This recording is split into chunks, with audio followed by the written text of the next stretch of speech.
或许现在的马克龙还配不上这个坐骑，但如果目前的剧情能持续向下推演，马克龙骑这匹白驹应该是够格了。据《华尔街日报》4月5日报道，马克龙宣布将在4月中旬向乌克兰派遣一支由1500名外籍军团士兵组成的营级战术群。同时，他还告诉美国和北约，如果法国向乌克兰派遣的外籍军团遭俄罗斯军队攻击，法国将忽略北约盟友，独自与俄罗斯开战。抛开胜负不谈，如果派兵计划在几天后真能落地实施，那么无论是领导法国的马克龙，还是法国的外籍军团，都值得我们伸出大拇指。在乌俄这种级别的战场上，法国外籍军团究竟能发挥多大的作用？一旦法俄全面开战，法国凭一己之力又能否挡住俄罗斯？今天呀，咱们就来聊一聊这些个话题。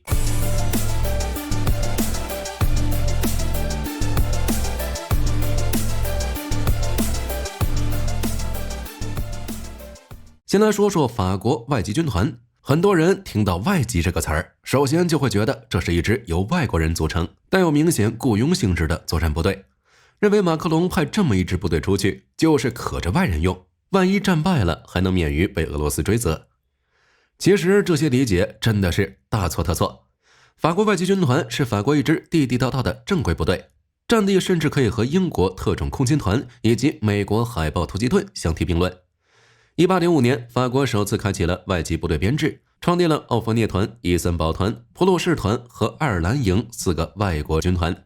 到了拿破仑战争期间，法国整个外籍士兵的人数较成立之初增加了近1倍之多，甚至还有不少外籍士兵加入了拿破仑最信任的老禁卫军。这一时期的法国外籍士兵和今天那些谁给钱就为谁而战的雇佣兵差不多，都是在为法国打仗，而不是为了法国打仗。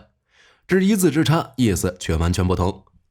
1830年，巴黎爆发7月革命，波旁王朝查理十世退位，开启了由菲利普一世带领的奥尔良王朝。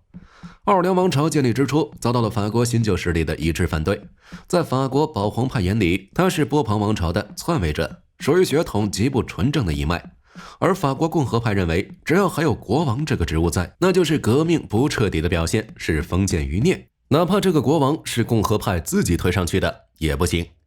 这些个反对势力一开始只是纯粹的吐槽，慢慢的开始招募一些社会闲散人员为其所用，规模一度威胁到了奥尔良王朝的统治。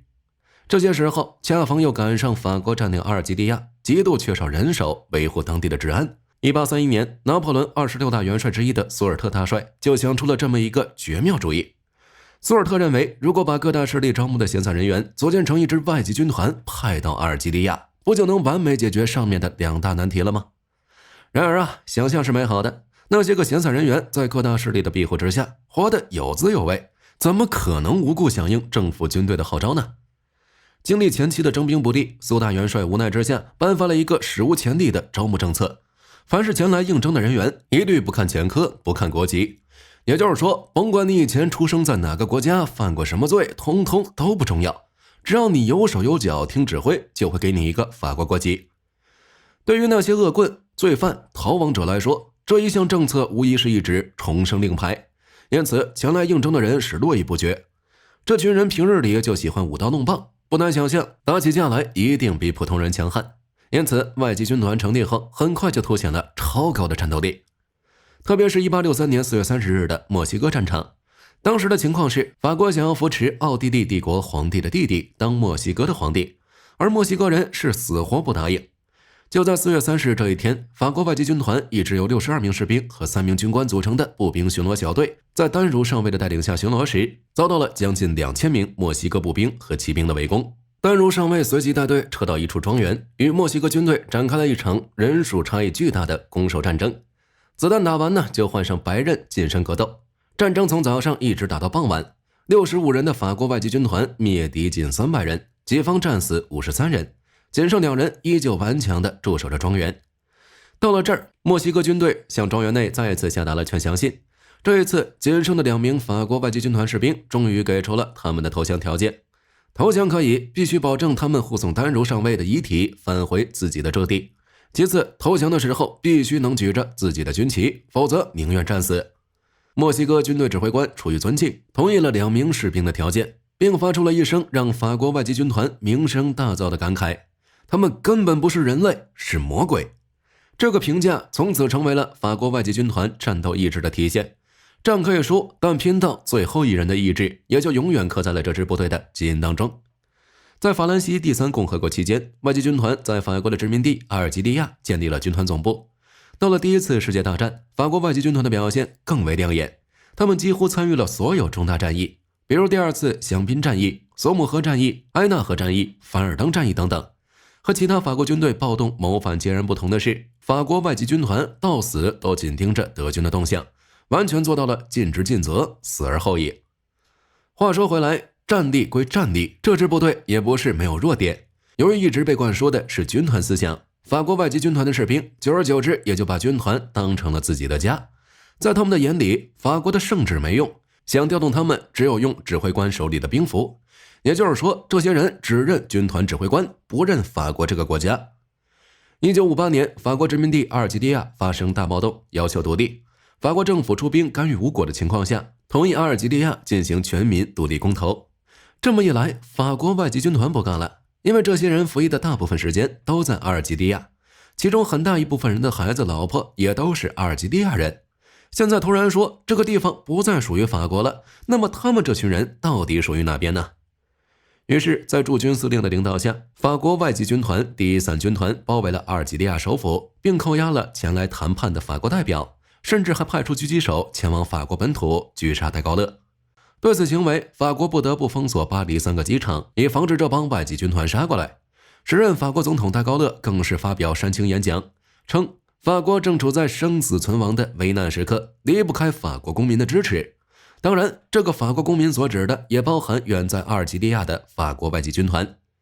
经过戴高乐嘴遁这么一说，外籍军团第一伞军团的士兵们一个个泪如雨下。就这么着，仅持续了4天的兵变，就以第一伞军团被解散撤编，其他部队全部调往法国本土而告终。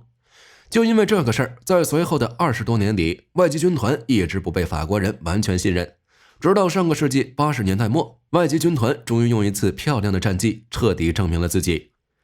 扎伊尔内战，2500名欧洲人被劫持为人质。外籍军团在接到任务命令20小时后，在没有任何视野的情况下，选择乘坐直升机盲降在了叛军后方。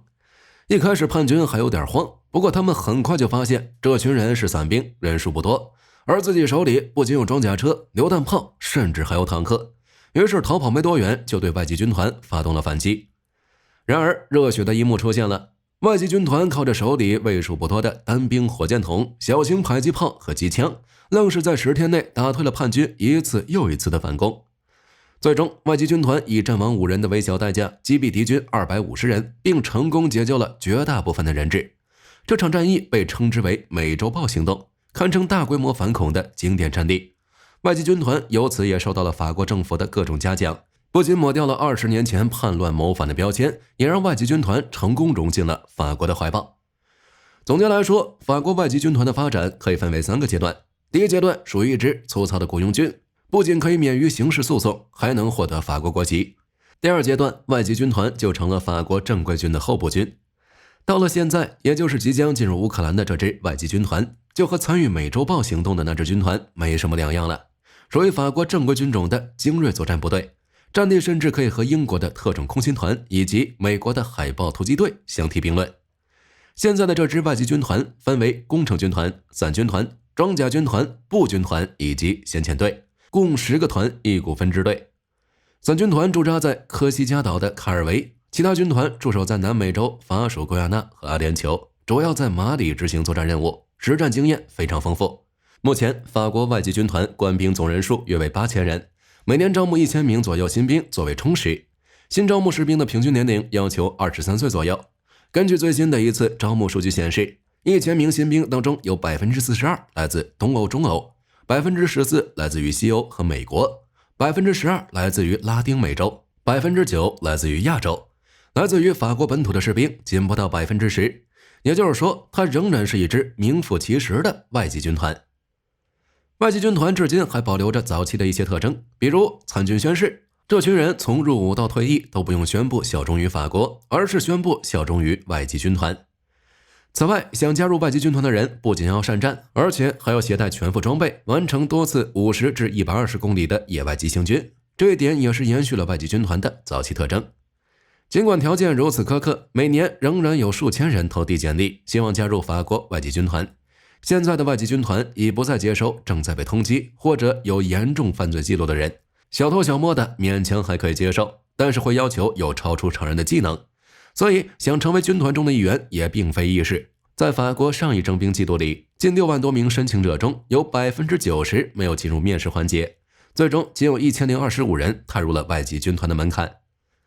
高战力自然就有高回报。2007年数据显示，外籍军团的工资待遇非常可观，每月最低工资步兵1205欧元，伞兵1700欧元。尤其被派驻在海外执行任务时，比如在非洲吉布提的步兵，每月领到的工资更是高达2800欧元。富豪级别的人可能乍一听这个数目感觉不是很多，然而考虑以上只是07年的数据，也没有算上服役满15年后的士兵在世界上任何地区领取退休金的福利，再加上伙食费全免这个条件，平均2800欧的数目在全球范围内都算是绝对可观了。关于法国外籍军团，咱们就介绍到这儿。早在今年2月份，法国总统马克龙就对媒体透露过出兵乌克兰的消息，并在4月25号位于法属圭亚那会见了第3外籍步兵团的成员。时隔不到1个月，马克龙再度宣布，外籍军团将在4月中旬出兵1500人。当火力军第一次看到这则消息的时候，内心无比澎湃，忍不住想伸出大拇指。如果这1500人当真只是外国雇佣兵，那对于乌克兰来说是杯水车薪。但如果是1500名训练有素、实战经验丰富的特种兵，那就得另当别论了。外籍军团本来就是法国的海外先锋，几乎每一场行动都是第一个进入战场，最后一个撤出。此前我们也介绍过，这支部队的战斗力没问题，意志没问题，在武器装备方面更属于法国的最优先级。从法马斯自创步枪到勒克莱尔主战坦克，只要外籍军团一句话就能全部打包带走。如果这样的一支军队真的在4月中旬进入乌克兰直面俄军，绝对够俄军喝上一整壶。